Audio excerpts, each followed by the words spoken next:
Hello everyone, greetings from Arrow Health, and we are here today on a momentous day, the start of vaccination drive to the general citizens of India. So we all know that today 1st March the registrations have opened up for COVID vaccination. We spoke about it in our last talk, and everybody above the age of 60 years and people with specific comorbidities above the age of 45 years are eligible for vaccination. So today I'm going to tell you in quick points what to do, how to register, how to be prepared before the vaccine and post-vaccine. So let's get started. For people above the age of 60 years, there is no need of any certification from doctor. You can directly register. You all know now the government website covin.gov.in is registering individuals, and you can also go directly to the centers that are eligible in your state and register yourself.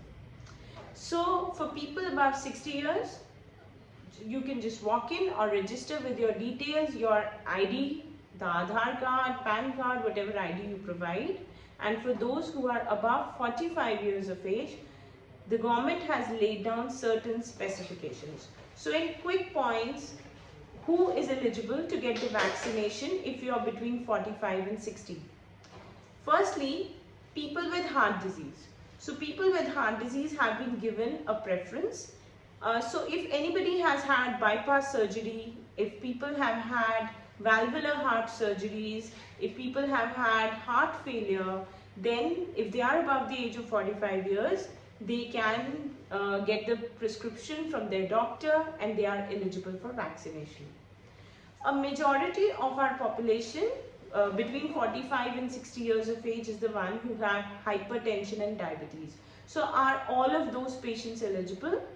So if you are hypertensive and diabetic, but if your diabetes is more than 10 years of duration, or you have complications with diabetes. Complication means that there is a deranged kidney function test, or there is some eye related issue. So if there are diabetes related complications, then you are eligible. So the guideline specifically does not mention all diabetics or all hypertensives. So they would probably be taken in the next phase. But if you are above 45 and you have long-standing diabetes and hypertension both, then you are eligible to take vaccination. Or if you have had any stroke and hypertension or diabetes, if you had any cardiac event along with hypertension and diabetes, then you're eligible. Another group of patients who are eligible to take the vaccine are those who are on long-standing steroids or immunosuppressants. So, all patients with connective tissue disorders, SLE, rheumatoid arthritis, patients who are on steroids, you can come get your certification from your doctor and you're eligible to get vaccinated. Same is for patients who are on immunosuppressants, who are on methotrexate, azathioprine, Lefno. All of you are eligible to get vaccinated.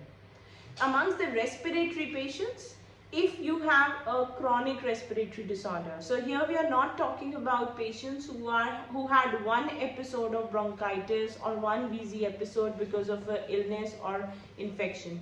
We are talking about patients with COPDs, patients with chronic asthma.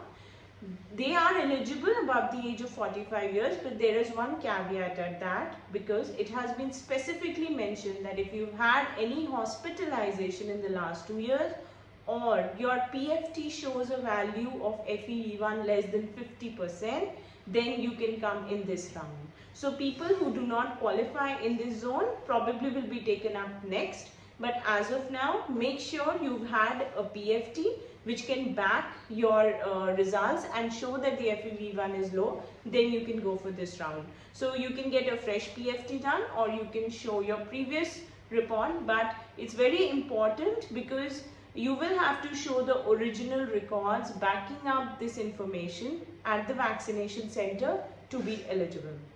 So these are some very common groups who are eligible, and I have this form here with me.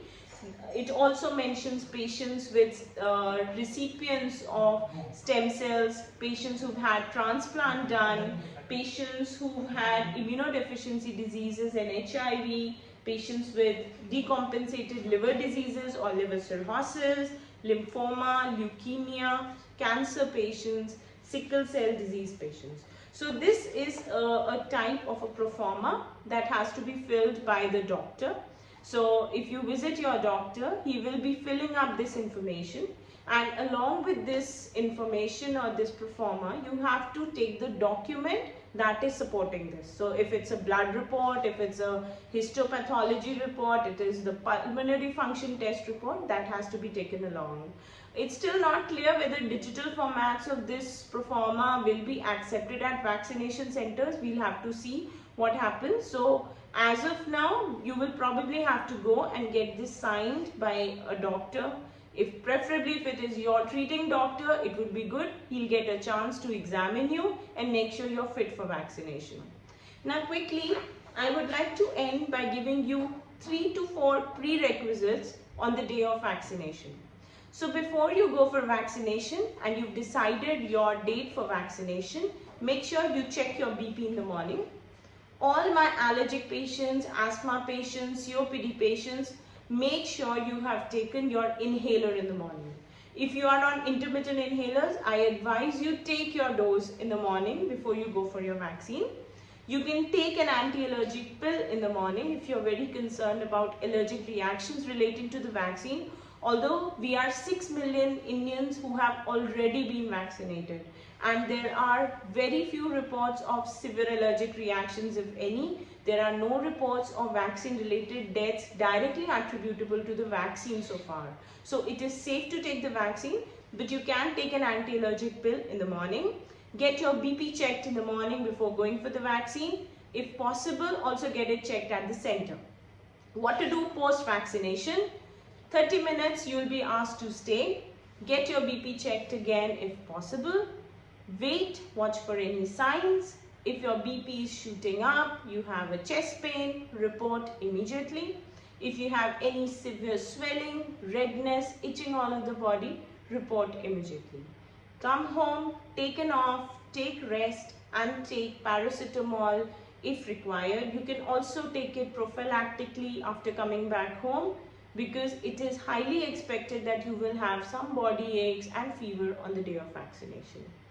That's all that you need to get away from this corona scare, and I think we all together can fight it together. All the best for vaccination, and please get yourself registered and take the vaccine.